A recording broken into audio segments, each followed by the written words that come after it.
ദൈവത്തിന് സ്തുതി. പ്രഭാതകിരണത്തിലേക്ക് സ്നേഹവന്ദനം. ഭാഗം 2353.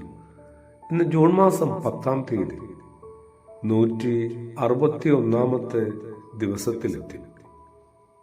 യേശുവിനോടൊരിക്കൽ ഫിലിപ്പോസ് ആവശ്യപ്പെടുകയാണ്.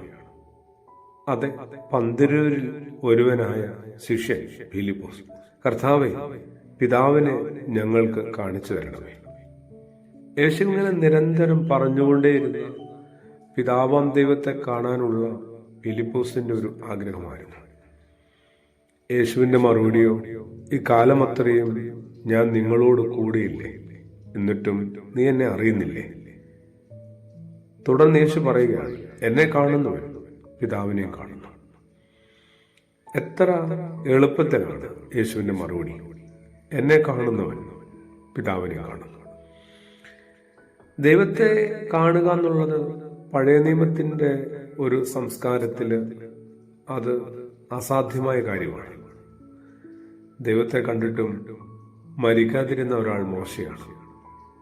അതുപോലും പൂർണ്ണമായ ഒരു കാഴ്ച ആയിരുന്നില്ല എന്നും വേദം പറയുന്നു. പിന്നിൽ നിന്ന് ആ നിമിഷം മുതൽ മോശയുടെ മുഖം വല്ലാതെ പ്രകാശിച്ചത്രേ. ആ പ്രകാശവും തെളിച്ചവും ഇസ്രായേൽക്കാർക്ക് കണ്ടാൽ താങ്ങാൻ ആവില്ലെന്നോർത്ത് മോശ ഒരു മൂടുപടം അടിഞ്ഞതായി പറയുന്നില്ലേ? അങ്ങനെയാണ് സീനായി മല മോശ ഇറങ്ങുന്നത് പോലും. ഫിലിപ്പോസിനോടുള്ള യേശുവിന്റെ മറുപടി അത്ര ഭംഗിയുള്ളതാണ്. ഫിലിപ്പോസേ, എന്നെ കാണുന്നവർ എന്റെ പിതാവിനെ കാണുന്നു. ദൈവദർശനത്തിന് ആഗ്രഹിക്കുന്ന ദൈവ അന്വേഷികളായ ഏതൊരാൾക്കും ആ വഴി ലഭിക്കാവുന്ന അങ്ങേയറ്റം പരമാവധി തെളിച്ചമുള്ളൊരു ഉത്തരമാണ്, വഴിയാണിത്.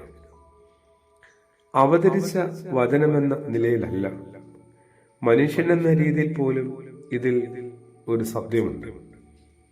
ഉൽപ്പത്തി പുസ്തകത്തിന്റെ റിവേഴ്സ് വായനയായിട്ട് ദൈവം തന്റെ ഛായയിലും സാദൃശ്യത്തിലും മനുഷ്യനെ സൃഷ്ടിച്ചെന്ന് ഉൽപ്പത്തിയുടെ പുസ്തകത്തിൽ നമ്മൾ വായിച്ചിട്ടുണ്ട്. പരിധിവരെ വായിച്ചും കേട്ടും മടുത്തിട്ടുണ്ട്. ദൈവം മനുഷ്യനെ തന്റെ ഛായയിലും സാദൃശ്യത്തിലും സൃഷ്ടിച്ചു. ഇതിനൊരു റിവേഴ്സ് ഇല്ലേ? Reverse reading. പൊടി പുരളാത്ത ഉടലും മനസ്സുമുള്ള ഒരാൾ പ്രതിഫലിപ്പിക്കുന്നത് ദൈവത്തെ അല്ലാതെ മറ്റാരെയാണ്?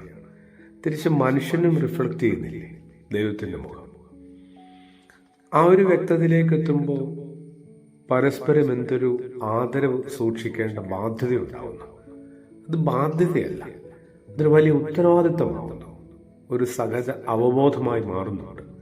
ഏതൊരാളെയും കുറെ കൂടി ആദരവോടും കരുണയോടും അനുഭാവത്തോടും അനുകമ്പയോടും കൂടി പരിഗണിക്കേണ്ട വലിയൊരു ഉത്തരവാദിത്തമായി മാറുന്നുണ്ട്. കാരണം ദൈവത്തിന്റെ മക്കളാണ്, സഹോദരങ്ങളാണ്. ആ ഒരു തിരിച്ചറിവിലേക്ക് എത്താനായിട്ട് യേശു നമ്മളെ നിർബന്ധിക്കുന്നുണ്ട്. പ്രാർത്ഥനയോടുകൂടി ആമേൻ.